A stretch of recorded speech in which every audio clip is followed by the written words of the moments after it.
Challenging the dollar. China and Russia's plan from Petro Yuan to gold. From Strategic Culture website. If we were to identify what uniquely fuels American imperialism and its aspirations for global hegemony, the role of the US dollar would figure prominently. An exploration of the depth of the dollar's effects on the world economy is therefore necessary in order to understand the consequential geopolitical developments that have occurred over the last few decades. The reason for the dollar, that it plays such an important role in the world economy, is due to the following three major factors: the petrodollar, the dollar as world reserve currency, and Nixon's decision in 1971 to no longer make the dollar convertible into gold. As is easy to guess, the petrodollar strongly influenced the composition of the SDR basket, making the dollar the world reserve currency. SDR stands for Specific Deposit Reserves. That's from the central banks in Switzerland. There are 5 now, by the way. Spelling grave implications for the global economy due to Nixon's decision to eliminate the dollar's convertibility into gold. Most of the problems for the rest of the world began from a combination of these 3 factors. From what I remember in college was in 1971-72, they had the Bretton Woods system, but the price of gold was pegged to the price. The dollar value was pegged to the price of gold. Not that it was backed by gold, no, but it was pegged to the price of gold. So if the dollar went up, the gold went up, and vice versa. If the gold went down, the dollar went down. And it was taken off of that system, and it was a free-floating currency after that. A lot of people think that's when the dollar was no longer backed by gold, but it had nothing to do with backing the gold. Excuse me, petrodollar, gold. The largest geoeconomic change in the last 50 years was arguably implemented in 1973 with the agreement between OPEC, Saudi Arabia, and the United States to sell oil exclusively in dollars. Specifically, Nixon arranged with Saudi King Faisal for Saudis to only accept dollars as a payment for oil and related investments, recycling billions of excess dollars into U.S. Treasury bills and other dollar-based financial resources. In exchange, Saudi Arabia and other OPEC countries came under American military protection. It reminds one of a mafia-style arrangement. The Saudis are obliged to conduct business in U.S. dollars according to terms and conditions set by the U.S. with little argument, and in exchange they receive generous protection. The second factor, perhaps even more consequential for the global economy, is the dollar becoming the world reserve currency and maintaining a predominant role in the basket of international foreign exchange reserves of the International Monetary Fund ever since 1981. The role of the dollar, linked obviously to the petrodollar trade, has almost always maintained a share of more than 40% of the special drawing right. I'm sorry, that's SDR, special drawing right. The basket, while the euro has maintained a stable share of the 29 to 37% since 2001.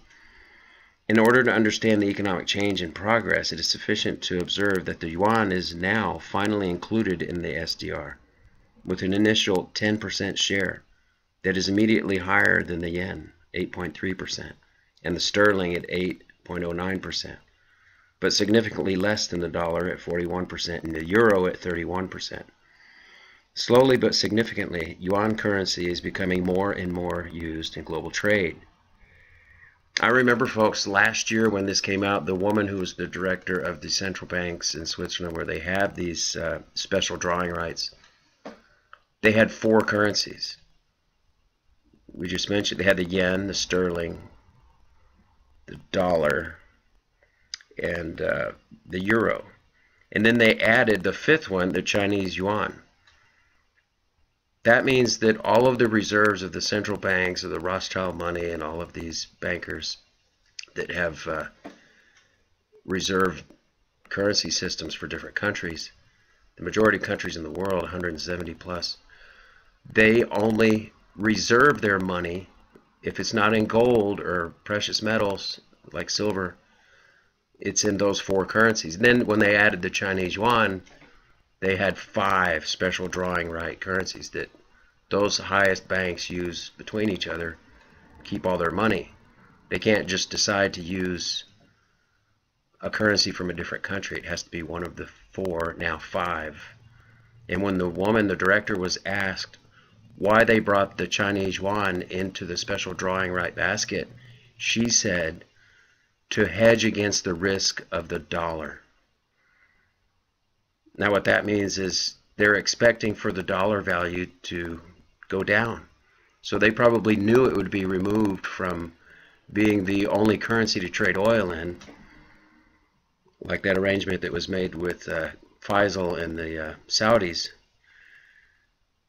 You know, so watch out for the dollar value, folks. If you can diversify and put your money into other currencies, gold and silver, you're going to be better off in the long run, because eventually this dollar is about to collapse. I've talked to my broker about this, and he's like, oh, Alex, you know,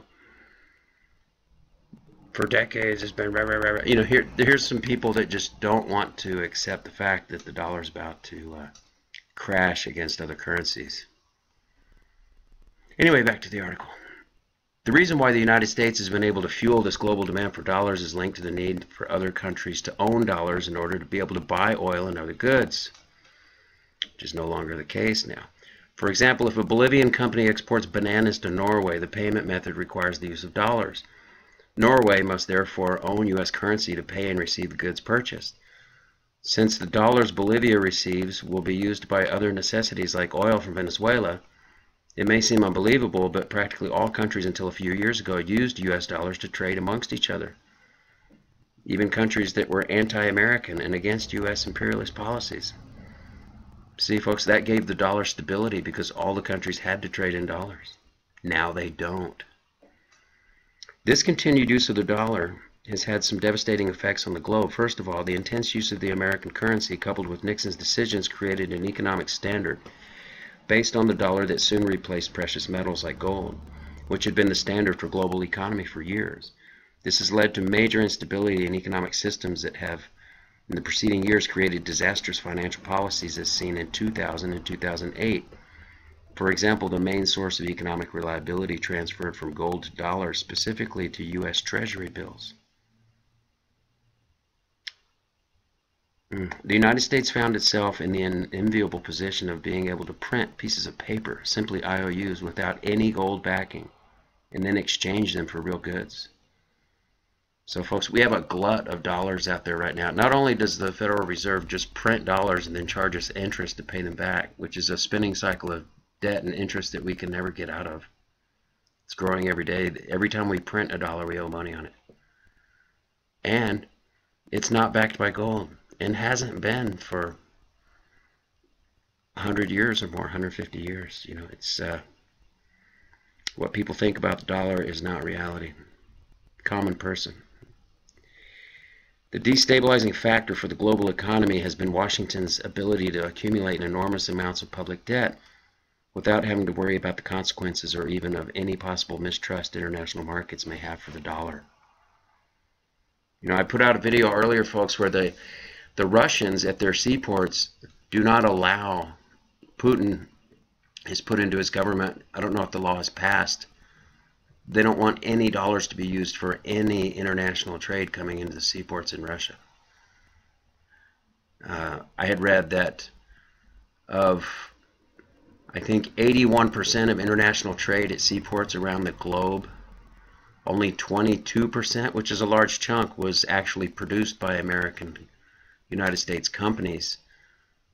But so see, only a quarter or less of that money is actually backed by actual trade and goods that come from the United States, and the rest, 60 to 70% of that dollar value, is not needed anymore. It's not required to buy oil, and it's being restricted from trade in foreign seaports. So the dollar is immediately over 50% inflated. Dollars and war, the end? The problems for the United States began in the late 1990s, at a time of expansion for the U.S. empire following the demise of the Soviet Union. A key element for achieving global hegemony consisted of stopping China, Russia, and Iran from creating a Eurasian area of integration. For many years and various reasons, these three countries continued to conduct large-scale trade in U.S. dollars, bowing to the economic dictates of a fraudulent financial system created for the benefit of the United States. China needed to continue its role of becoming the world's factory, always having accepted dollar payments and buying hundreds of billions of U.S. Treasury bills.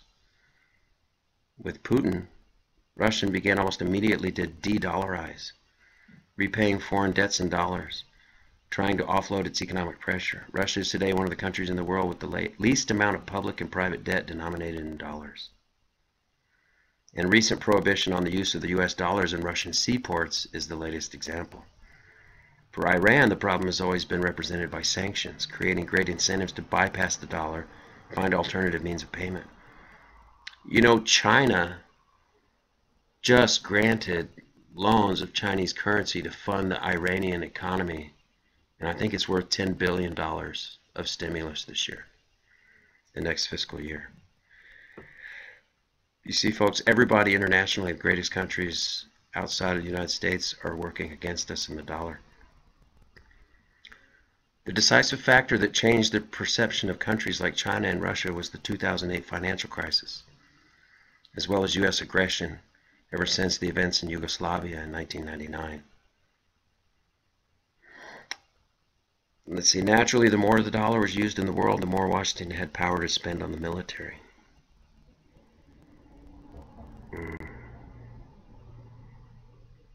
Until a few decades ago, any of the straying away from the petrodollar was seen as a direct threat to American global hegemony, requiring of a military response. In 2017, given the decline of U.S. credibility as a result of triggering wars against smaller countries, leaving aside countries like Russia, China, and Iran that have military capabilities, the likes of which the U.S. has not faced for more than 70 years, a general recession from the dollar-based system is taking place in many countries.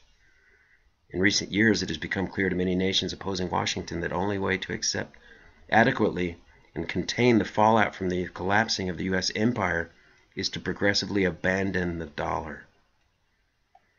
This serves to limit Washington's capacity for military spending by creating the necessary alternative tools in the financial and economic realms that will eliminate Washington's dominance. This is essential in the Russo-Sino-Iranian strategy to unite Eurasia and thereby render the U.S. irrelevant. Oh, folks, the empire of the United States economically is falling worldwide. The U.S. shot itself in the foot by accelerating this process through the removal of Iran from the SWIFT system. That's the international wire transfer system, paving the way for Chinese alternative known as the CIPS, and imposing sanctions on countries like Russia, Iran, and Venezuela. This also accelerated China and Russia's mining and acquisition of physical gold, which is in direct contrast to the situation in the U.S., with rumors of the Fed no longer possessing any more gold. It's not a rumor, folks. I've known that for decades and decades and decades and decades and decades. They say Fort Knox is empty. The average person in the U.S. walks around thinking that the dollars are backed by gold and this gold sitting in Fort Knox. I don't think the dollar's ever been backed by gold for what's in circulation. And Fort Knox is empty, according to most rumors. Tunnels, folks, underground tunnels. Perfect example of how this is being achieved can be seen with Saudi Arabia, which has represented the crux of the petrodollar. De-Dollarization. Okay, I'm going to leave links to this article below, folks. It was very interesting. People need to look into this, the demise of the dollar, the de-dollarization of international markets. Thank you for coming to Plain Mundane Show. Please hit like, subscribe, and ring the bell for notifications. Have a good day.